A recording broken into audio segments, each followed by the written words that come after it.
अस्सलाम वालेकुम दोस्तों, उम्मीद है आप खैरियत से होंगे। उत्तर प्रदेश सिर्फ 5 साल में बर्बाद नहीं हुआ है। साल दर साल, हुकूमत दर हुकूमत, हर किसी के दौरे हुकूमत में उत्तर प्रदेश को पीछे ढकेलने का काम किया है।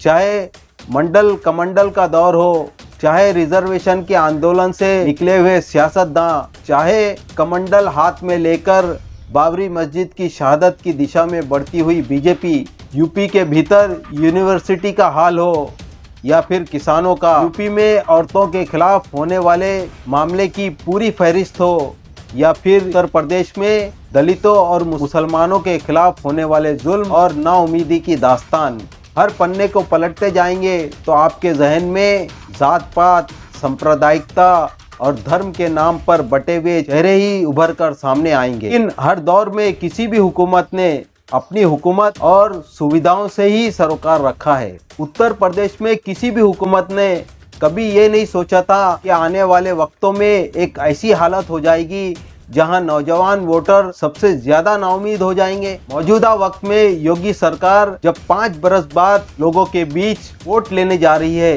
तो वो तमाम मुद्दे जिनसे लोगों को सरोकार है वो दफन किए जा रहे हैं। फिर से फूट डालो और हुकूमत करो की नीति के तहत जनता को जनता से लड़ाकर सत्ता कैसे हासिल की जाए, बीजेपी इस दिशा में चल पड़ी है। ऐसे में उत्तर प्रदेश की जनता के वो कौन से सवाल हैं जिनको उठाकर सत्ता से सवाल करने की जरूरत है। अगर वाकई में उत्तर प्रदेश की जनता को अपने सवालों को सत्ता से हल करवाना है तो धर्म, जात पात और सांप्रदायिकता के मुद्दों को छोड़कर असल मुद्दों पर एकजुट होकर ही दमनकारी सरकार से छुटकारा हासिल किया जा सकता है।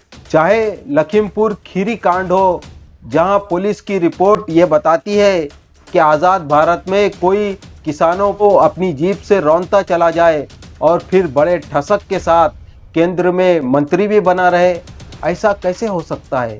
क्या इस देश में कानून का राज चलेगा या ब्राह्मण का राज? ये सवाल बहुत महत्वपूर्ण हो चला है। किसानों की सबसे अहम ज़रूरत खाद की होती है, मगर इस दौर में किसानों की मौतें खाद के लिए लाइन में लगे लगे ही हो गई हैं। सरकार का दावा कि हमने किसानों को खाद मुहैया करा दी, मगर हकीकत में किसानों को उत्तर प्रदेश में खाद क्यों नहीं मिली? किसान आंदोलन के चलते केंद्र सरकार ने किसानों पर होने वाले तमाम केसेस को वापस लेने का वादा किया था, मगर अब तक कोई भी केस वापस नहीं हुए। आने वाले वक्तों में हर किसी को थाने और कोर्ट के चक्कर लगाने पड़ेंगे। तो सवाल यह है कि किसानों के केस अब तक वापस क्यों नहीं हुए? बिजली बिल भी सरकार ने माफ करने का वादा किया था, मगर अब भी किसानों के नाम पर बिजली बिल आ रहे हैं। तो किसानों के बिजली के बिल अब तक माफ क्यों नहीं हुए? इस दौर में महंगाई आसमान छू रही है, तो सवाल यह है कि महंगाई को कम क्यों नहीं किया जा रहा? MSP पर अब तक कानून क्यों नहीं बनाए गए? कोविड की दूसरी लहर में हुकूमत कहाँ थी? जब जनता को सबसे ज्यादा हुकूमत और नेताओं की जरूरत थी तो उस वक्त सब एयर कंडीशन कमरों में बैठकर लोगों की मौत का तमाशा देख रहे थे। जब ऑक्सीजन नहीं था, अस्पतालों में बेड नहीं थे, डॉक्टर्स और दवाओं की कमी थी, तब सरकार कहाँ थी? लोगों के रोजगार का मसला है। नौकरी के बहाने सरकार ने किस तरह बार बार नौजवानों को ठगा है, उस पर सरकारी दावा ये कि हमने लाखों को नौकरी दे दी। तो सवाल यह है कि नौकरी है कहाँ? औरतों की सुरक्षा के नाम पर बहुत ज्यादा ढंढोरा पीटा गया, मगर सच यह है कि आज भी बेटी सुरक्षित नहीं है। औरतों के खिलाफ होने वाले अपराध बड़ी तेजी से बढ़े हैं।